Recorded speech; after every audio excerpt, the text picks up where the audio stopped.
Hello जीजू, कहाँ हैं आप? ऑफिस में। अच्छा आप घर आ जाइए, मुझे आपसे कुछ जरूरी बात करनी है। बच्चे कहाँ हैं? बच्चे ट्यूशन गए हैं। बाय।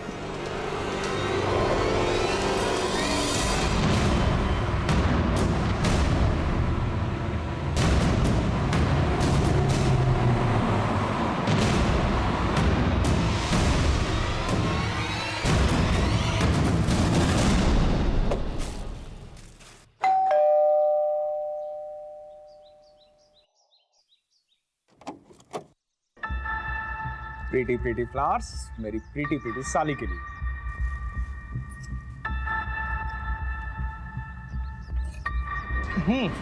बोल। मैं चाय बना के लाती। अरे तुम्हारे हाथ की अदरक की चाय? सुनना, मैं हेल्प करता हूँ। भाई मेरी साली और उसके हाथ की चाय, दुनिया में इन दोनों का कोई मुकाबला नहीं है। चाय पत्ती, हाँ चाय पत्ती, चीनी, पता है तुम्हें, वो तो तुम्हारी दीदी पहले मिल गई।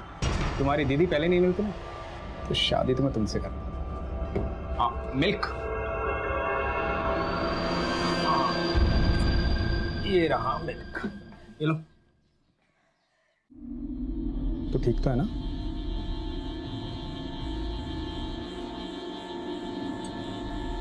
अरे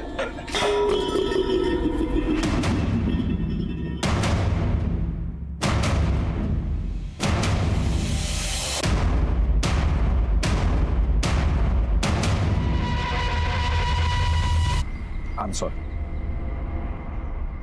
जो हुआ उसे भूल जाओ, ऐसा नहीं होना चाहिए।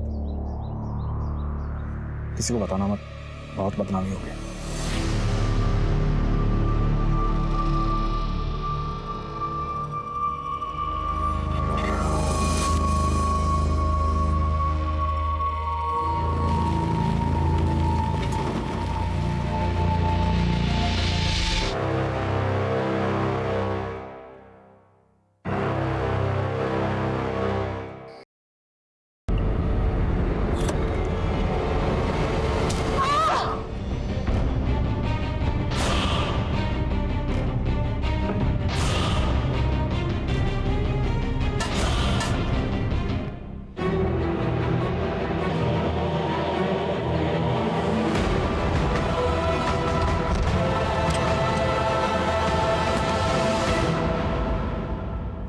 कहाँ गए थे? अरे वो बिजनेस का कुछ काम आ गया था इसलिए। तुम भी ना, अब कल घर चले जाओगे, थोड़ा समय तो मेरे साथ बिताया करो। मैं तो हमेशा तुम्हारे साथ रहना चाहता हूँ। सच।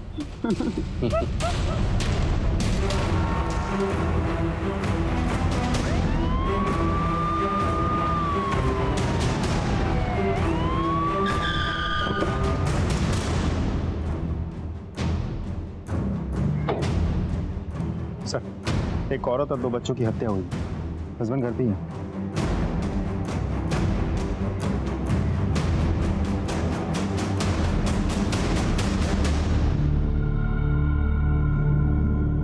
ये कब और कैसे हुआ? पता नहीं सर, मैं बाहर कानपुर गया था, घर आया थे कब।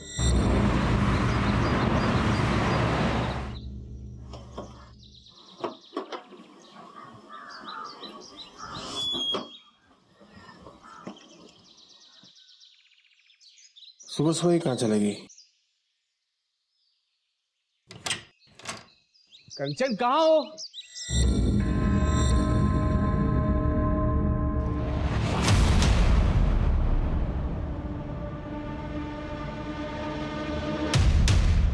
सर, मुझे तो ये रॉबरी का केस लगता है।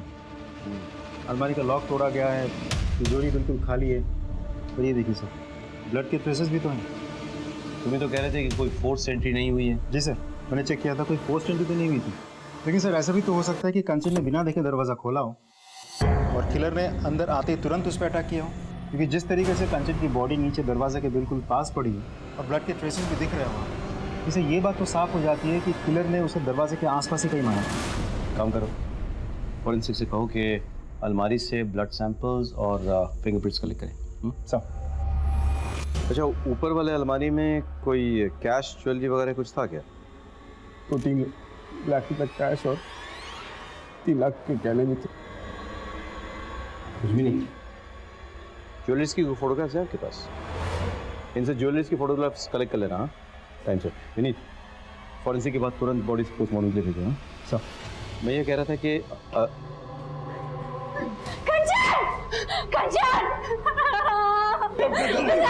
एक्सक्यूज मी, आप लोग कौन हैं?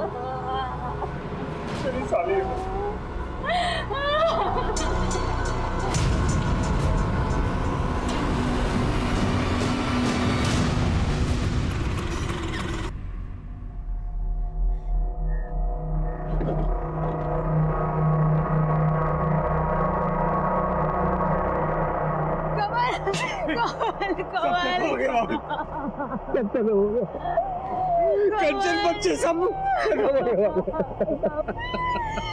मैंने तुझसे कहा था कंचन की कुंडली में दोष है, उसे अकेला मत छोड़ना।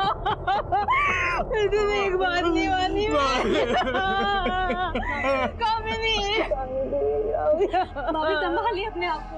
भाभी भाभी है, नीता भाभी।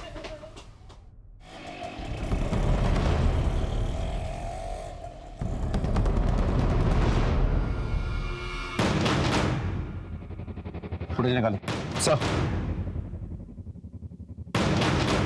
कंचन को अपराध की दस्तक मिली थी पर उसने नहीं सुनी, जान गंवा बैठी और साथ ही साथ उसके 2 मासूम बच्चे भी मारे गए। इनिशियल इंक्वायरी में हमें फैमिली में कोई प्रॉब्लम नहीं दिखी। हमें लग रहा था कि ये कोई लूटपाट का केस है। ऐसे में कुछ नए एविडेंसेस हमारे हाथ आए। सर, फॉरेंसिक और पोस्टमार्टम रिपोर्ट आ गई है। तीनों के स्कल में फ्रैक्चर है सर। सर पे किसी भारी चीज से मारा गया। तो सर घर में मुझे कोई सस्पिशियस फिंगरप्रिंट नहीं मिले, लेकिन हाँ सर, ये घर के बाहर की जो फुटेज है यहाँ मुझे कुछ सस्पिशियस लग रहा है। मैं आपको फुटेज दिखाता हूँ।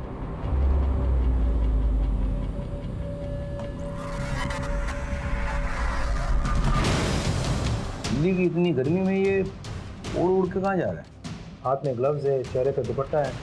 I'm श्योर अपनी आइडेंटिटी छुपाने के लिए सब कुछ किया है इसने। साइकिल तो लेडीज वाली लग रही है, लेकिन इसमें मर्द बैठा है या औरत ये नहीं पता चल रहा। ग्लव्स पहन रखा है इसलिए फिंगरप्रिंट भी नहीं है। और ये देखिए सर, हथौड़ा, शायद इसने मर्डर इसी से किया है। और अलमारी भी इसी से तोड़ा है। बहुत प्लानिंग के साथ मर्डर और रॉबरी किया है सर इसने। मुझे तो डाउट है, इतनी रात को कंचन एक अनजान आदमी के लिए दरवाजा क्यों खोलेगी? सर वो नींद में थी, ध्यान नहीं दिया, नींद से उठकर दरवाजा खोल दिया होगा। पॉसिबल है, लेकिन ये भी तो पॉसिबल है कि वो जाना पहचाना था, इसीलिए कंचन ने दरवाजा खोला और अंदर आकर उसने कंचन और उसके बच्चों की बेरहमी से हत्या कर डाली और इस कत्ल को लूट की शक्ल दे दी। पॉसिबल है सर, लेकिन ये भी तो हो सकता है कि किलर को पहले से ही पता था कि घर में कैश और ज्वेलरी रहते हैं, इसीलिए लूटपाट के इरादे से ही वो घर में घुसा, एक एक करके सबको मारा, कैश और ज्वेलरी लिया और फरार हो गया। यही तो पता करना है कि ये लूट के लिए मर्डर था या मर्डर करके से लूट की शक्ल दी गई। एनीवे, साइकिल का कुछ पता चला? सर मैंने सारे फुटेज चेक की, लेकिन कंचन के घर से 2 गली तक ही फॉलोअप कर पाए, फिर साइकिल कुछ पता नहीं सर। अंजना, तुम एक काम करो, वो एरिया के आसपास भी चेक करो, हो सकता है वहाँ से कुछ पता चले। ओके, देखना यह है कि कंचन की किसी से दुश्मनी थी या नहीं।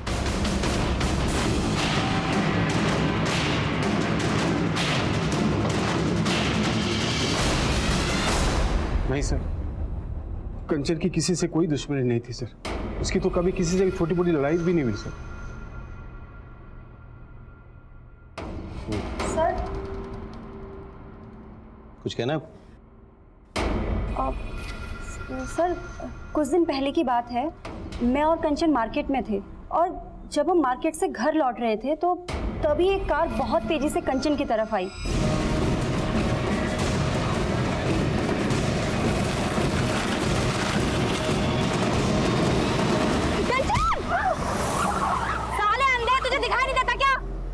उठो कंचन। सर मैंने कंचन को अपनी तरफ खींच लिया, लेकिन मुझे ऐसे लगा जैसे वो कार उसे जानबूझकर टक्कर मारना चाहती थी। ये एग्जैक्टली किस एरिया में हुआ? वसंत कुंज के एरिया में। विनीत सर, वसंत कुंज एरिया के सारे सीसीटीवी चेक करो, मुझे फुटेज चाहिए। Thank you so much.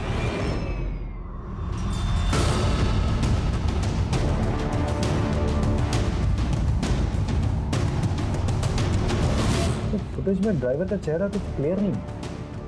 गाड़ी के डिटेल्स निकलवा। सर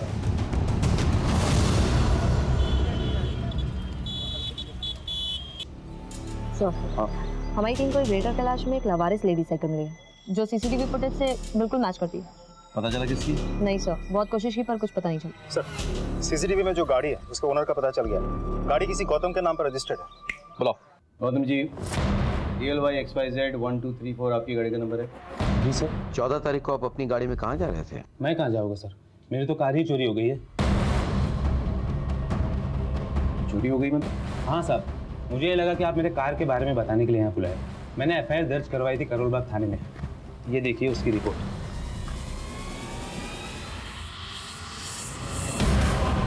11 जुलाई को मेरी कार चोरी हुई थी सर। कुछ पता चला सर? नहीं, अभी कुछ पता नहीं चला है। पता चलते ही आपको खबर कर देंगे। अब जा सकते हैं। ठीक है सर। नहीं, तुम एक काम करो, कंचन के घर के बाहर जो CCTV कैमरा है प्लस आसपास के इलाके में जो भी CCTV कैमरा मिले उसके फुटेज निकलवाओ तुम 1 हफ्ता पहले की। Okay sir.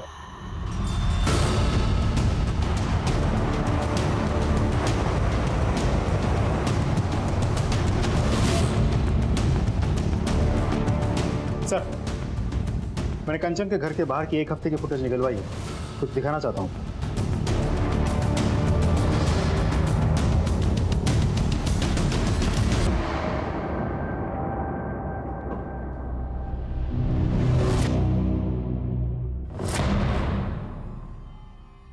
ये तो साफ है कि आप अपनी बहन और अपने पति की जासूसी कर रही थी। सवाल ये उठता है कि क्यों? आई एम सॉरी सर, मुझे थोड़ा डाउट हो गया था। क्या कि आपके पति का आपकी बहन के साथ चक्कर चल रहा है? सर दरअसल मेरे हस्बैंड बहुत हंसी मजाक करते हैं और कंचन से भी उनकी बहुत जमती थी। आई डोंट नो सर, मेरे मन में ये बात कहाँ से आ गई। सर दरअसल कंचन बार बार मेरे हस्बैंड से बात करने की कोशिश कर रही थी, तो बस मुझे ऐसा लगा जैसे सर मेरे मन में शक पैदा हो गया सर। लेकिन मुझे बहुत गिल्टी भी फील हुई सर। अगर ये बात सिद्धार्थ और कंवल को पता चल गई ना तो उन्हें बहुत बुरा लगेगा। अगर इसमें आपका हाथ है तो फिर हमें भी बहुत बुरा लगेगा। फिर हम चलते हैं।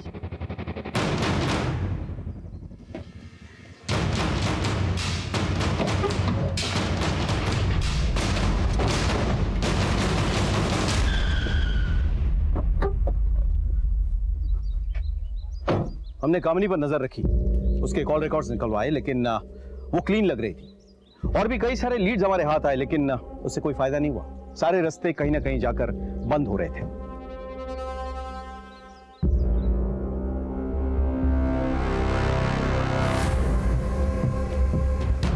हमें वो लेडी साइकिल भी मिल गई जिसमें चढ़कर शायद वो हत्यारा आया था, लेकिन वो साइकिल किसकी थी ये पता नहीं चला। CCTV फुटेज के जरिए हम उस गाड़ी और उसके मालिक गौतम तक भी पहुंच गए जिस गाड़ी से कंचन का एक्सीडेंट होने वाला था, लेकिन फिर भी कोई सुराग हाथ नहीं लगा। हमने करोलबाग पुलिस स्टेशन में पता किया, पता चला कि गौतम सच बोल रहा था। गौतम का कोई पुराना क्रिमिनल रिकॉर्ड्स भी नहीं मिला। पता नहीं क्यों मुझे ऐसा लग रहा था कि हो ना हो कोई जानने वाला है जिसने कंचन और उसके बच्चों को मारा है। मैंने कहा कि चलो घर वालों की हिस्ट्री निकालो। जब हमने कंवल का कॉल रिकॉर्ड चेक किया तो मुझे शक हुआ। सर हाँ, कंवल की कॉल रिकॉर्ड आ गई। वो कानपुर कभी गया ही नहीं था, यही था दिल्ली में, पहाड़गंज एरिया में।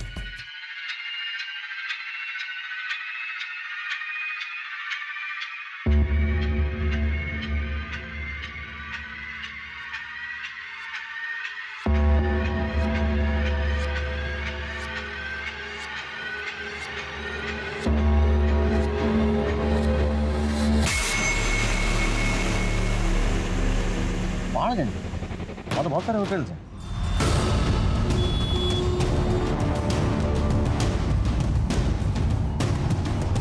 एक्सक्यूज मी, ये फोटो देखिए जरा। कंवल खन्ना आपके होटल में आया था? जी सर, ये और इनकी मिसेज दोनों आए थे। पैसे दिखा। Khanna, mister and Mrs Khanna. CCTV है यहाँ पे? हाँ जी। फुटेज निकाल इस टाइम का।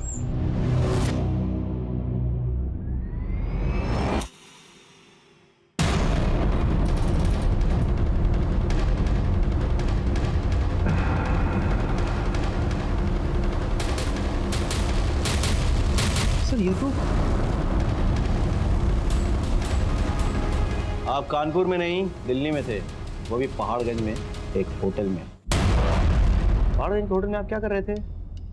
Mister and Mrs Khanna. लेकिन मिसेस खन्ना तो थी नहीं वहाँ पे। ठीक है सर, वो मिसेस खन्ना मेरी भाभी है, मिसेस नीता खन्ना। अच्छा, तो अपने बीवी से झूठ बोलकर आप अपने भाभी के साथ बंद कमरे में एक होटल में क्या कर रहे थे? जबान संभाल कर बात करिए इंस्पेक्टर। आप किसी सड़क छाप इंसान से बात नहीं कर रहे हैं, आप खन्ना फैमिली से बात कर रहे हैं। नीता जी, पहली बात तो ये है कि आप फिलहाल पुलिस स्टेशन में हैं, तो जरा तमीज से पेश आइए। और दूसरी बात, कंवल जी को अगर अपनी फैमिली की इज्जत की इतनी परवाह थी तो 3 दिन तक झूठ बोलकर होटल के कमरे में आपके साथ क्या कर रहे थे? क्यों? कानून की ऐसी कौन सी किताब में लिखा है कि देवर और भाभी किसी होटल में कमरा लेकर एक साथ नहीं रह सकते? कानून की किसी किताब में ये नहीं लिखा हुआ, लेकिन ये जरूर लिखा हुआ है कि देवर और भाभी मिलके किसी का मर्डर नहीं कर सकते हैं। हमने कंचन और बच्चों को नहीं मारा है इंस्पेक्टर साहब। देखिए सर, मैं 15 साल का था सिर्फ, तब भैया गुजर गए। भाभी ने मुझे पाल पोस कर बड़ा किया। मेरे शादी के बाद कंचन को भाभी से प्रॉब्लम्स होने लगे, क्योंकि मॉडर्न सोच की थी और भाभी को पुरानी सोच की। दोनों में इश्यूज होने लगे। भाभी गांव चले गई। कंचन को मेरा भाभी से मिलना जुलना बिल्कुल पसंद नहीं था, लेकिन मैं अपनी जिम्मेदारी से कैसे मुंह फेर लेता सर बताइए आप। इसीलिए मैं छुपकर होटल के कमरे में जाता ताकि इनको मैं घर खर्ची के लिए कुछ पैसे दे सकूं। बस होटल के कमरे में छुप कर। अगर मैं बंद कमरे में अपनी भाभी से मिलता हूं तो इसमें गलत क्या है सर बताइए रहने दो कंवल, ये लोग हमारे रिश्ते को नहीं समझेंगे। आज्ञा चाहूंगी, चलो कंवल।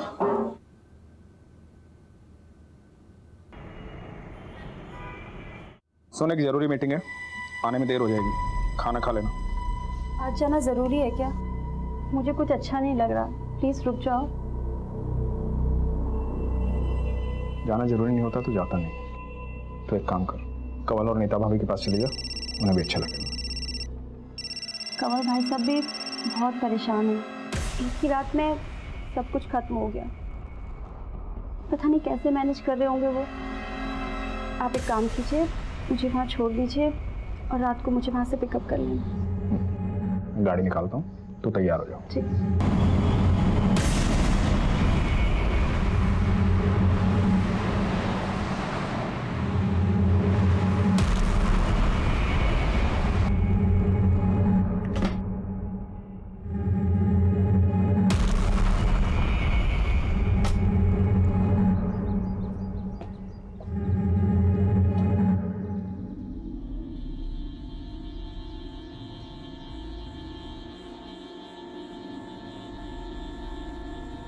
नीता भाभी,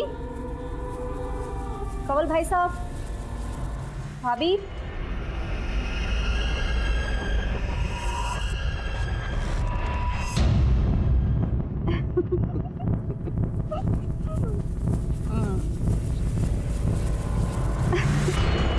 क्यों बार बार फोन कर रही थी?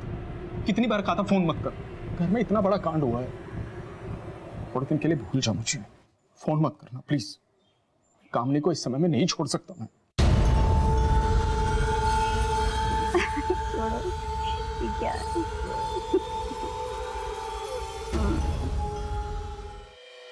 Siddharth, I need your help Siddharth, मुझे तुम्हारी जरूरत है।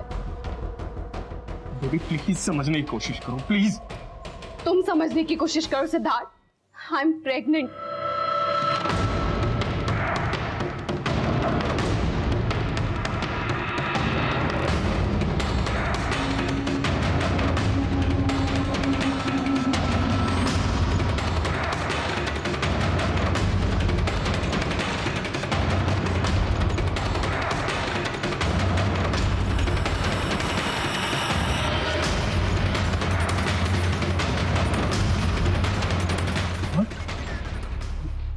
ये कब हुआ?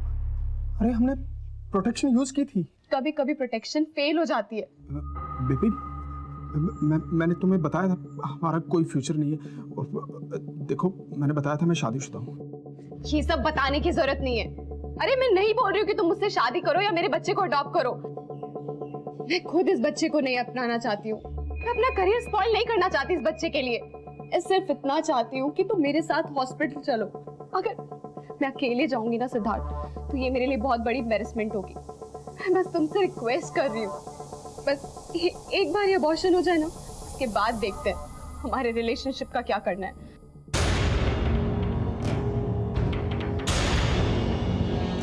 प्लीज तो रो मत, मैं चलूंगा साथ में, सब ठीक हो जाएगा।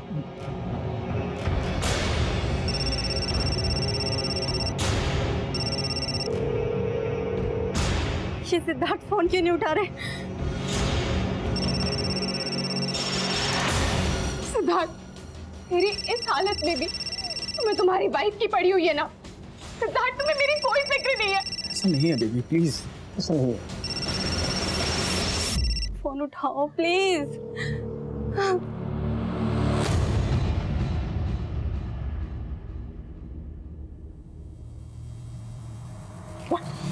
Are you sure? हाँ सर, सर कमल ने ही मारा है मेरी बहन को। अभी मेरी बहन की चिता ठंडी भी नहीं हुई थी और उसका पति अपनी भाभी के साथ। जी आपके पास कोई प्रूफ है? हाँ सर है, ये देखिए सर।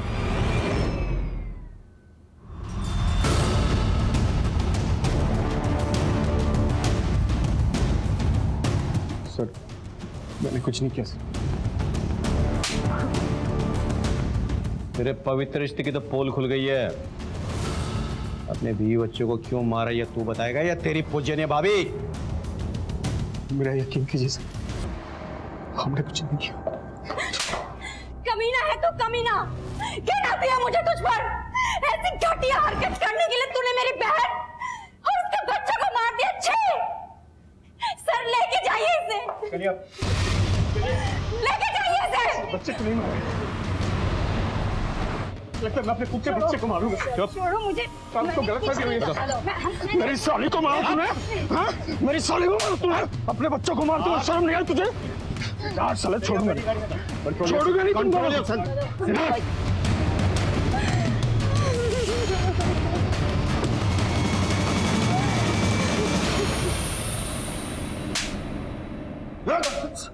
तब तक मारूंगा जब तक सच नहीं बोलेगा।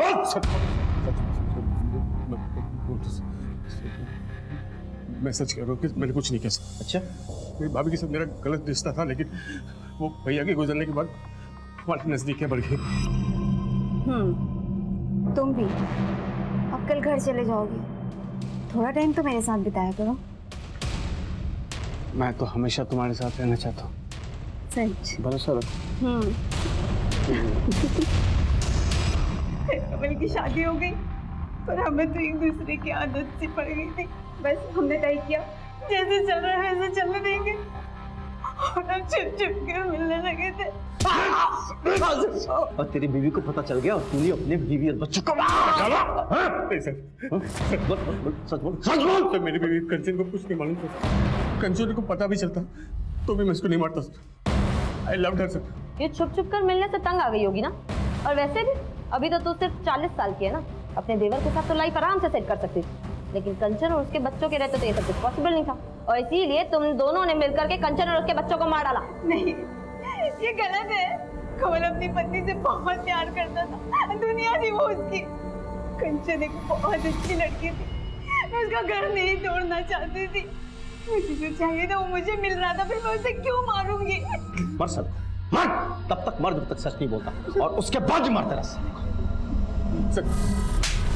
हमारे तमाम कोशिशों के बावजूद कमल और नीता इसी बयान पर टिके रहे कि उन्होंने ये खून नहीं किया। कमल दिल्ली में ही था और उसका अपने भाभी के साथ नाजायज संबंध भी थे, लेकिन हमारे हाथ कोई ऐसा पुख्ता सबूत नहीं लगा जिससे यह साबित हो सके कि उन्होंने ही ये मर्डर किए हैं। इसी बीच हमें एक लीड मिली। आगे बहुत सारे खबरी का फोन आया था। कंचन के घर से जो ज्वेलरी लूटे गए थे वो शाहदरा के पास एक ज्वेलरी शॉप में बेचे गए हैं। उठा लो ज्वेलरी। साहब। हाँ साहब, ये ज्वेलरी तो कल ही खरीदी है मैंने। चोरी का माल ही है, समझ में आया? माफ करना साहब, छोटा दुकान है अपना, छोटे मोटे लोग ही आते रहते हैं यहाँ पे। किसने भेजी थी? 2 लोग आए थे साहब, एक बाहर बाइक पे खड़ा था, एक अंदर आया था ज्वेलरी बेचने। सीसीटीवी है दुकान में? नहीं साहब, सीसीटीवी तो नहीं है। पहचान लोगे दोनों को? हाँ, एक को तो पहचान लेंगे सर। स्केच बनवा दो। जाइए इनके साथ।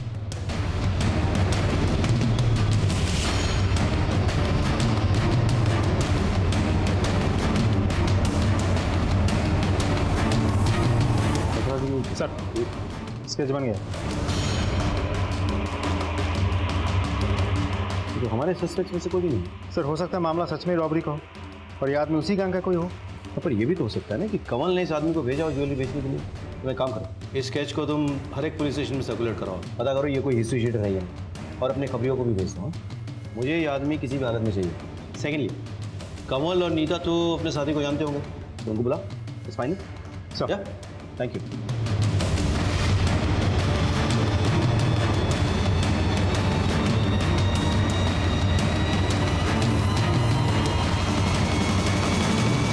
इसे पहचानते हो? नहीं सर। आप? नहीं सर। इसे पहचानते आप? नहीं सर। कामिनी जी कहाँ है? शायद वो जानती हो। वो कैसे जानेगी सर? उसके सारे फ्रेंड्स को मैं जानता हूँ, मैंने कभी नहीं देखा इसे। और वैसे भी कंचन और बच्चों की आत्मा की शांति के लिए वो हरिद्वार गई है।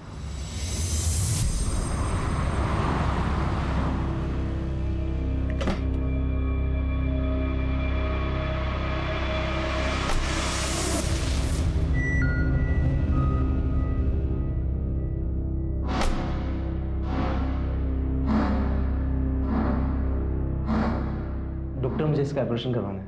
हम दोनों बच्चा नहीं चाहते। ये आपकी पत्नी है? नहीं, ये मेरी गर्लफ्रेंड है। दरअसल क्या है ना, हम लिविंग रिलेशनशिप में रहते हैं, करियर की बात है। ओके, मैं कल के लिए बुकिंग ले लेता हूँ और आपको ना कुछ टेस्ट कराने पड़ेंगे। मिश्रा जी, ये टेस्ट करवा लेना, ठीक है? अब लोग जाइए इनके साथ।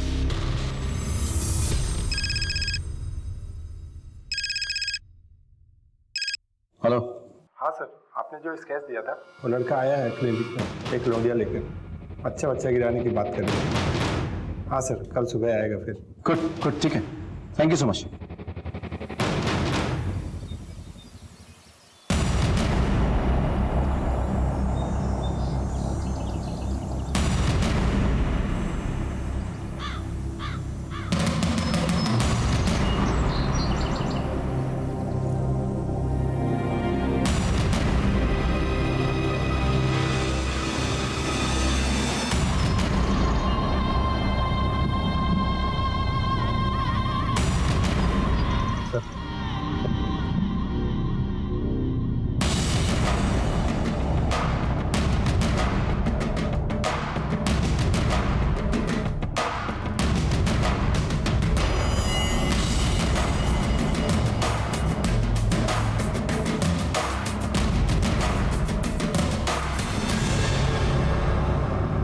एक्सक्यूज मी,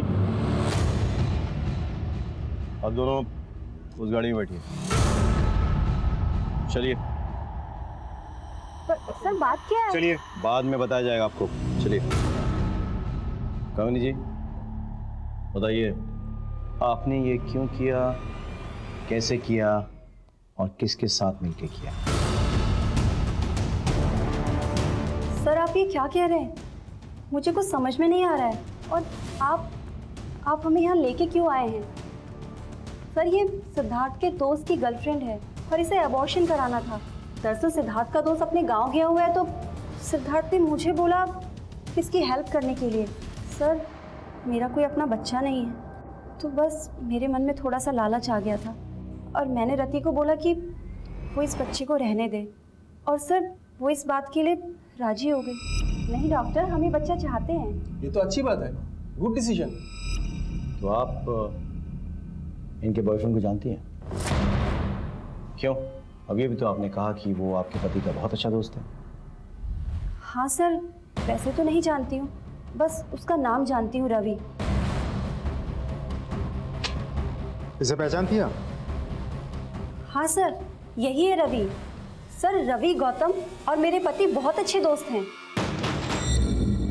11 जुलाई को मेरी कार चोरी हुई थी सर। लगता है ये गौतम वही है जिसके कार से एक्सीडेंट हुआ था।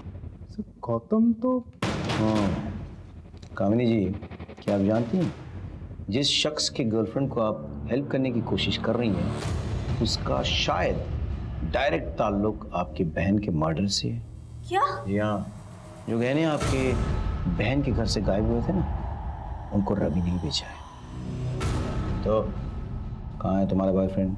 सर रवि मेरा बॉयफ्रेंड नहीं है। तो फिर कौन है वो हॉस्पिटल क्यों गया था? बच्चा किसका है ये? बोलना। बच्चा किसका है? सिद्धार्थ। बकवास नहीं, सब मैं सच बोल रही हूँ। सिद्धार्थ ने मुझे बोला था कि वो मेरे साथ हॉस्पिटल नहीं जा पाएंगे, वो अपने किसी दोस्त को भेजेंगे, और उन्होंने मुझे रवि से इंट्रोड्यूस कराया। मैं रवि के साथ क्लिनिक गई। देखा आपने कामिनी जी, इस आदमी ने आपके साथ विश्वासघात किया, अब उसी के नाजायज औलाद को अपना नाम देने की कोशिश कर रही थी। अब उसे कोई नहीं बचा सकता।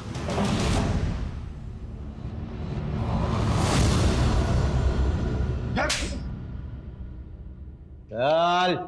सर, कंचन को मेरे और रति के बारे में पता चल गया।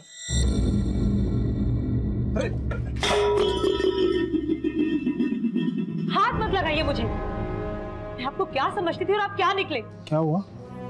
क्या बोल रही है तू? आप मेरी दी को चीट कर रहे हो और बोल रहे हो क्या हुआ? मैंने खुद अपनी आंखों से आपको उस लड़के के साथ देखा है। यहाँ पर मैं सारा दिन आपके नाम की माला जपते नहीं थकती कि मेरे जीजू वर्ल्ड के बेस्ट जीजू हैं, और आप एक घटिया इंसान निकले। शर्म आती है मुझे आपको जीजू कहते हुए भी। I'm sorry कंचन, माफ कर दो मुझे। तुम्हें पता है ना मैं तुम्हारी दीदी से कितना प्यार करता हूँ। वो लड़की तो ऐसे ही है, कभी नहीं मिलूंगा उससे, प्रॉमिस। प्लीज दीदी को मत बताना तुम्हारी। और मैं आपको लास्ट वार्निंग दे रही हूँ, अगर मैंने दोबारा आपको उस लड़की के साथ देखा ना तो मैं पुलिस में कंप्लेन कर दूंगी। मैंने उसे समझाया था किसी को कुछ मत बताना, और वो अपनी बहन को बहुत प्यार करती थी। मुझे लगा कभी ना कभी उसे कुछ कर दे। मैंने सोचा मैं उसे मार देता हूँ। उसमें मैंने गौतम की हेल्प ली, और गौतम ने अपनी गाड़ी चोरी होने की झूठी रिपोर्ट ली।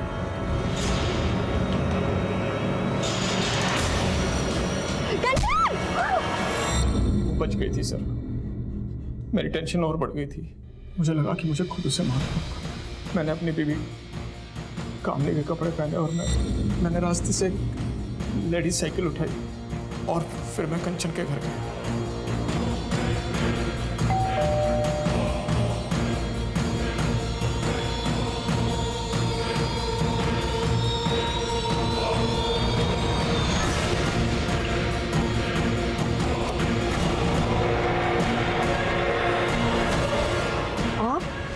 उसके बाद मैं ऊपर गया और मैंने ज्वेलरी लूट ली ताकि लूट का मामला लगे।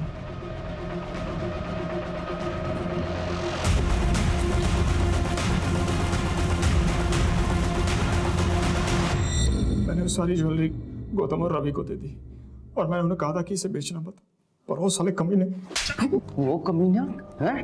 कमीना तूने उस औरत को मारा जो तुझे इतना मानती थी, इतना भरोसा करती थी, और सिर्फ उस औरत को नहीं, तूने उसके 2 मासूम बच्चों को मार डाला। तुझे तो जो सजा मिले वो भी कम है। तेरे जैसे लोगों के कारण अपनों पर से भरोसा उठ जाता है। विश्वासघात बाहर से नहीं आते हैं, तेरे जैसे घर में पैदा होते हैं।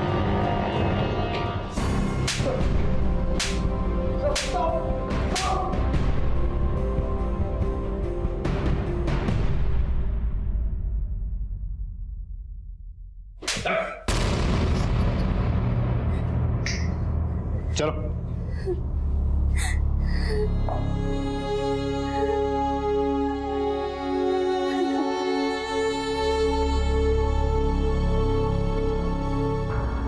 कंचन को अपराध से पहले बार बार दस्तक मिली। उसने गोलगप्पे वाले के पास सिद्धार्थ की गाड़ी में रति को देखा, दोनों को कैफे में रोमांस करते देखा, झंडे वाले मेट्रो स्टेशन में भी उसने दोनों को देखा। लेकिन वो इस दस्तक को समझ नहीं पाई। वो ये नहीं समझ पाई कि जो आदमी अपनी पत्नी को धोखा दे सकता है वो किसी भी हद तक गिर सकता है। लेकिन उसने इस बात का जिक्र अपने दीदी से नहीं किया, क्योंकि वो अपने दीदी के घर में दरार नहीं पैदा करना चाहती थी। वो तो इस दस्तक को भी नहीं पहचान पाई कि उसकी दीदी कामिनी के मन में उसकी और जीजाजी को लेकर शक पैदा हो गया था। यहां तक कि कामिनी ने भी एक दस्तक को नजरअंदाज किया। जब गौतम की गाड़ी ने कंचन को टक्कर मारने की कोशिश की, तब कामिनी को ऐसा लगा कि ये ड्राइवर जानबूझकर कर रहा था, लेकिन उसने इस बात को सीरियस नहीं लिया। वो अपने प्रॉब्लम्स में इतनी उलझी हुई थी कि उसने इस दस्तक को सुनकर भी अनसुना कर दिया। अगर उस वक्त कामिनी पुलिस स्टेशन चली गई होती तो शायद आज कंचन जिंदा होती और साथ में उसके बच्चे भी। इसी के साथ मैं सीनियर इंस्पेक्टर विवेक शर्मा आपसे विदा लेता हूं। कल फिर मिलेंगे। सतर्क रहिए, देखते रहिए क्राइम पेट्रोल दस्तक। मकसद सिर्फ बताना नहीं, बचाना है। जय हिंद।